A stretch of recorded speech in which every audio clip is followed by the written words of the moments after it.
Are you guys familiar with the phrase, you could cut the atmosphere with a knife? Maybe you can cut the air with a knife? Something like that. Well, since global tensions are running high, let's update that to, you could cut the atmosphere with missiles and nuclear warheads. Yeah, I know it doesn't quite flow as well, but roll with me on this one. Russia has once again sent bombers close to our airspace, and they seem to be baiting us into engaging them. Multiple countries are also now bolstering their military and are spending billions of dollars to make sure that they are prepared. Prepared for what, you ask? We don't know yet, but one thing is clear, that something big is about to happen. There's also talks of Ukraine forcing people who are not of Ukraine descent to speak Ukrainian and not their mother tongue, as well as having them conscripted for the war, even though, again, they're not ethnically Ukrainian. How's that working out? Does that even seem fair to you guys? Fighting a war for a country that you're not really a citizen of? Now, for context, they're doing this to hundreds of thousands of Hungarians and Romanians. And would it be fair for President Biden to be impeached if he continues to lie to the American people about the Nord Stream 2 pipeline and who actually ordered its sabotage? We got that and a whole lot more today, so make sure to watch until the end of this video. Now, before I go, please take a second, smash the like button for the video if you are in need of your daily dose of the truth when it comes to what's happening in Washington, D.C., the state of our economy, Social Security, SSI, SSDI, global happenings, the stock market, the housing market, and everything that affects our lives, our families, and our bank accounts. Be sure to subscribe to the channel. Also, make sure your notification bell's turned on. And guys, if you own a home, make sure your home is protected. Get your free home warranty quote. There's a link in the description down below of this video. It takes like 15 seconds. Hungary has a bone to pick with Ukraine, and things are not looking good. The Council of Europe will release a report on Ukraine's supposed discrimination against those of Hungarian and Romanian ethnicity. Hungarian foreign minister has said that their fellow men who live in the region of Ukraine are being forcibly drafted into Kiev's military, as well as having their right to education in their language stripped. According to him, quote, when war broke out next door, we decided not to mention the case of violations of rights against national communities. Unfortunately, in Ukraine, a new law was recently adopted which further restricts minority rights, end quote. So just imagine being any nationality with your own language, then being told you can't use your native tongue in your daily and public life, which includes schools. Sounds pretty draconian, doesn't it? Peter also adds that it isn't their war and that, quote, peace is rarely spoken about, and those who talk about it are stigmatized and criticized, end quote. And you know that the West has taken notice of this resistance, and it could very well be the reason as to why Samantha Power went to Hungary. Who's Samantha Power, you ask? Well, she's from USAID, or the U.S. Agency for International Development. What do we plan to develop in Hungary?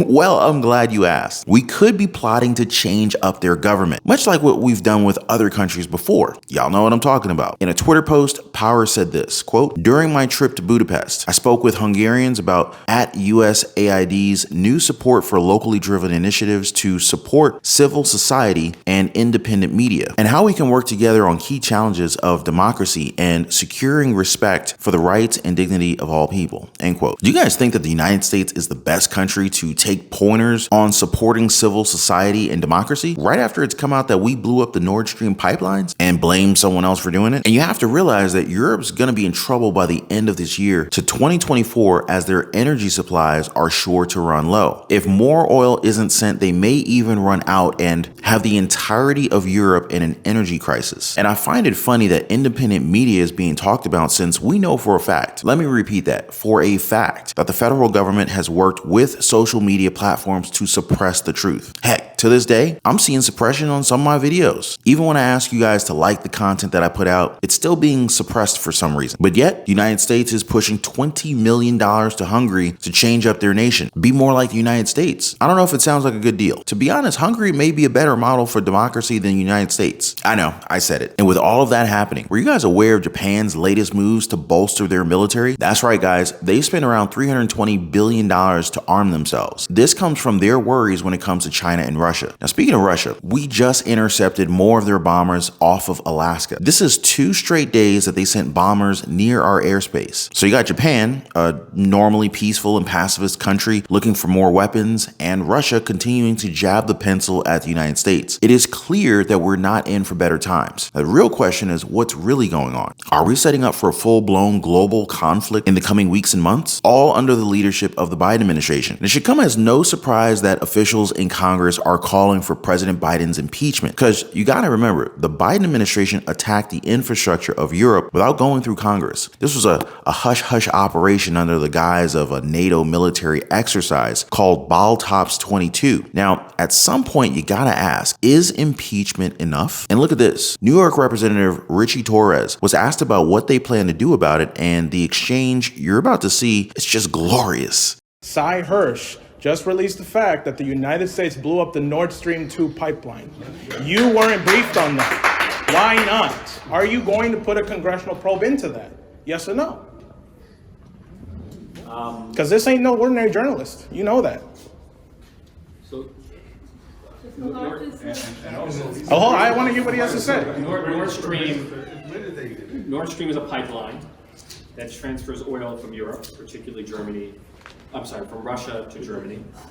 So we don't have the authority to investigate pipelines. All right, come on. Now that's bullshit. You know that. Victoria Nuland herself says she's happy that it's a pile of metal underwater. Do you share her sentiment? Here's what we know. The Europeans are conducting an investigation. They investigated. And it is true. Why did Joe Biden say that we are going to get rid of the Nord Stream pipeline? And when asked, but wait a minute, that's run by Gazprom in Germany, how are you going to do it? He said, We'll be able to do it. If you have definitive evidence, yeah, we do. It's called Cy Hirsch. then produce the evidence. He already You already did. produced the evidence. It already has Read the article. Those activists were not happy with Torres. And now that we know that there is evidence pinning the blame on the United States, what then should happen in the White House? Here's what Senator Mike Lee said about it. The answer to this question, if it turns out that the United States was responsible, has very dire consequences. And I'm not even talking yet about what happens within our government, what the consequences there might be. But I Does this rise to more than an impeachable offense? Quite possibly, yes. I believe it does. Because if you go to such great lengths to engage in an attack, a provocative offensive attack on a near-peer nuclear-armed geopolitical adversary, and you do so in a manner that violates our Constitution, because that's, as I see it anyway, it seems to me like an act of war. He also adds that the commander-in-chief, the president of the United States, does not hold the authority to send the United States into war. Man, these updates are just out of this world, aren't they? Seems like they're coming in faster and faster. Some days I just have to stop and say, what the heck is happening over there? The worst part is that, while they do all these different things under our noses, we're suffering in what seems to be one of the worst economic times of the country. I mean, how many of you are running out of savings right now? Seriously. How about those on Social Security who fear that your money may not be enough as time goes on, especially if you looked at the price of goods these days. Now, it's insane to think that instead of thinking about us, we're always at the brink of war. But still, we shouldn't give up. That is not how you and I are built. We're cut from the same cloth of people who don't back down, especially with the cost of living. Now, if you want to learn more about side hustles, starting small businesses that could create multiple streams of income, or maybe you want to learn about investing and getting into real estate or the stock market, feel free to join us over in the Patreon community. I'll leave a link for you guys in the description down below. Times may be tough, but we are tougher, and the road to financial freedom is a path worth taking. Now, before I go, don't forget to drop a thumbs up and subscribe for your daily dose of the truth. I appreciate you guys watching. Please be kind to one another, and I'll catch you guys on the next one.